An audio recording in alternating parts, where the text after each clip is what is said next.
দেখুন, নেপালের বিষয়াবলী এবং বাংলাদেশ আমরা একটা গণ অভ্যুত্থানের পরে যে ভূমিকাগুলো আমরা দেখেছি তাতে এটা মেলানো আমি প্রধান কোনো কারণ দেখি না। কেন? আমি খুব ছোট করে এবং খুব একটা সাধারণ একটা আলোচনা করি, কারণ আসলে আরো পর্যাপ্ত তথ্যপত্র দেখে শুনেই তারপরে বিস্তারিত আলোচনা করা প্রয়োজন বলে আমি মনে করি। আমি একটা সরলীকরণের কথা বলি, যেমন ধরুন বোঝার জন্য বাংলাদেশে যে একটা গণ অভ্যুত্থানের পরে আমরা দেখলাম আন্দোলন তো আমরা অনেকদিন ধরেই করছিলাম। আমি যদি অন্য সময় বাদ দিই, যে কর্তৃত্ববাদী স্বৈরাচারী রেজিমের বিরুদ্ধে কথা বলা হয় তা অন্যভাবে বলি যে অনেকে 36 দিন বলে, আর আমি বলি যে হিসাব করলে দেখবেন 5036 দিনের বেশি কিন্তু আন্দোলন আমরা করছিলাম রাজনৈতিক দলগুলো।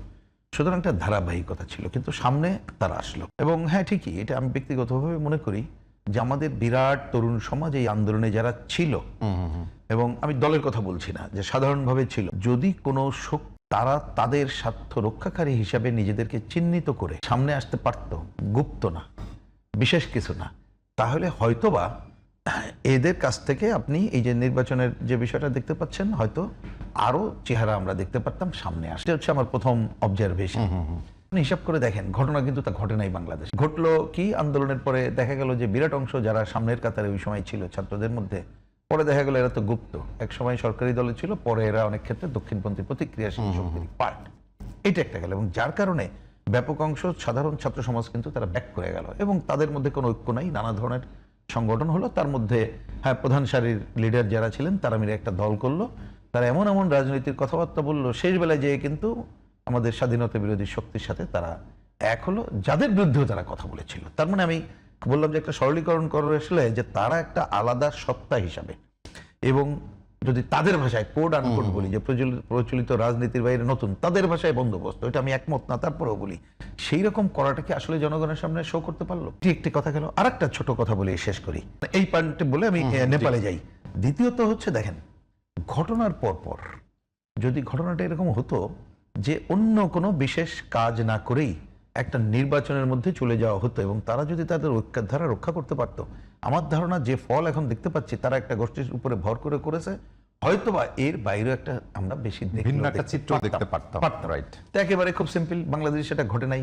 সুতরাং তাদেরও একটা রাজনৈতিক আইডেন্টিটি সামনে চলে আসছে, এবং সেই রাজনৈতিক আইডেন্টিটি আপনি খেয়াল করবেন যে প্রচলিত রাজনীতির বাইরে এমন কিছু, যে বললাম তারা জামাতের সাথে এবং অন্যদের সাথে ঐক্য করে চলে গেছে, তার মানে নতুন কিছু তো তারা দেখাইতে পারে নাই। সুতরাং এই ধারাবাহিকতায় তারা আছে, বরঞ্চ মানুষের কাছে একটা আশ্চর্য ব্যাপার, এরপর ওই কয় সিট কিভাবে হলো সেটা নিশ্চয়ই ভবিষ্যতে অন্য আলোচনা হবে। এবার আসি, আমি এই ভূমিকাটা এই কারণে দিলাম ছোট করে বলে, পরে ধরো বলা যাবে। নেপালের ঘটনাটা যদি একটু খেয়াল করেন, দেখেন, হ্যাঁ, নিঃসন্দেহে এটা আমার অন্তত পক্ষে বলতে কোনো দ্বিধা নাই যে ওইখানে দীর্ঘদিন ধরে কমিউনিস্ট পার্টি তারা নানাভাবে, প্রথমে এক পার্টি, তারপরে আবার ঐক্য, ভাঙাচোরা, নানা ধরনের পার্টির মধ্যে ভাঙাচোরার পরও ঐক্যবদ্ধভাবে তারা কিন্তু মুভমেন্ট করেছিল, এবং একসময় কংগ্রেসের বিরুদ্ধে যে মুভমেন্ট করে তারা বিজয়ী হয়েছিল, সেই কংগ্রেসকে সাথে নিয়ে তারা গেছিল। কিন্তু ওই জনগণ নানা কারণে থাকতে পারে, আমি বলেছি হয়তো এর পেছনে অন্যান্য কি কারণ আছে না আছে, বৈদেশিক শক্তি, অন্যান্য বিষয়গুলো আমি সে আলোচনায় যাচ্ছি না, আমি সাধারণভাবে বলছি যে দেখা গেল যে দীর্ঘদিন ধরে তারা কিন্তু জনমনের যে আকাঙ্ক্ষা সেটা পূরণ করতে পারেনি। বিশেষ করে আমি দূর থেকে জানি, অনেকদিন ব্যক্তিগতভাবে নেপালে আমার যাওয়া হয় না। আমি প্রথম 1994 সালে গিয়েছি, যখন একেবারেই কমিউনিস্টদের উত্থান পর্বের সময়, তখন একেবারেই শুরু টুরু করছে ছাত্র আন্দোলনের হিসাবে। আমাদের বন্ধু বান্ধব প্রচুর আছে ওইখানে, রাজনৈতিক বন্ধু বান্ধবের কথা বলছি। কিন্তু দেখা গেল ওইখানে কর্মসংস্থান এইটা কিন্তু তারা পূরণই করতে পারে নাই। নানা ধরনের সুযোগ সুবিধা দিতে পারে, সেটা পারে নাই। দুর্নীতির জায়গাটা তারা কিন্তু এটা করতে পারেনি। আর বিভিন্ন সময় সরকার তারা তাদের সিস্টেমের কারণে গণতন্ত্রের প্র্যাকটিস হয়তো নানাভাবে করে, অনেক পজিটিভ তাদের দিক ছিল সংবিধান সহ রাজতন্ত্র বাদ দিয়ে, কিন্তু জনমনে আকাঙ্ক্ষা পূরণ করতে পারেনি। সেই জায়গায় অনেক নেতৃত্ব, যাদের বিরাট অংশ তরুণ এবং অন্য, তার আগে এরাই কিন্তু দেখবেন, এখন যিনি সম্ভাব্য সামনের সারির প্রধানমন্ত্রী, তিনি কিন্তু হ্যাঁ আগেই কাঠমান্ডুতে দায়িত্ব পালন করেছেন, মেয়রের দায়িত্ব। তার মানে এই জায়গাটা করেই মানুষের কাছে মনে হচ্ছে যে এরকম একটা কিছু তারা করতে পারে। আর সবচেয়ে যে কাজটা হয়েছে, দেখেন, তারা একটা অভ্যুত্থানের পরপর, এবং অভ্যুত্থানের পরে কিন্তু এখানে এই যেসব রাজনৈতিক দলগুলো ছিল, কমিউনিস্ট পার্টি সহ অন্যরা, এমনকি নেতাদের বিরুদ্ধে কি বলে হামলা করা, অফিস পোড়াই দেওয়া ঘটছে। কিন্তু যে ভদ্রমহিলা দায়িত্ব নিলেন, তিনি কিন্তু দায়িত্ব নিয়ে দেরি করলেন না। দায়িত্ব নেওয়ার সময় প্রথম দিনই উনি বলেছেন কবে তার এবং খেয়াল করেন, তিনি কিন্তু নিষিদ্ধ কাউকে করে অন্য জায়গায় সেটা গেলেন না। তিনি বললেন যে এই অভ্যুত্থানের পরে যারা হত্যাকাণ্ডের সাথে জড়িত তাদেরও তিনি বিচার করবেন, করা কিন্তু শুরু করেছেন। সাথে সাথে যেসব দলকে মানুষ প্রত্যেক মানে গণ অভ্যুত্থানে তাদেরকে বাদ দিয়ে তারা যে কাজটা করলো, তাদেরকে তিনি কিন্তু নিষিদ্ধের লাইনে যান নাই, তিনি বলছেন জনগণ ডিসাইড করবে।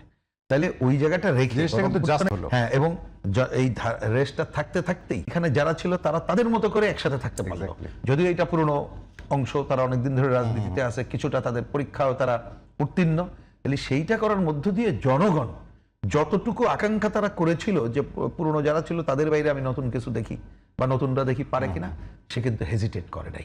যার জন্য আমাদেরও 2-4 জন যে বন্ধু বান্ধব আছে ভোটের আগে তারা এত বিপর্যয় কিন্তু ভাবেও নি।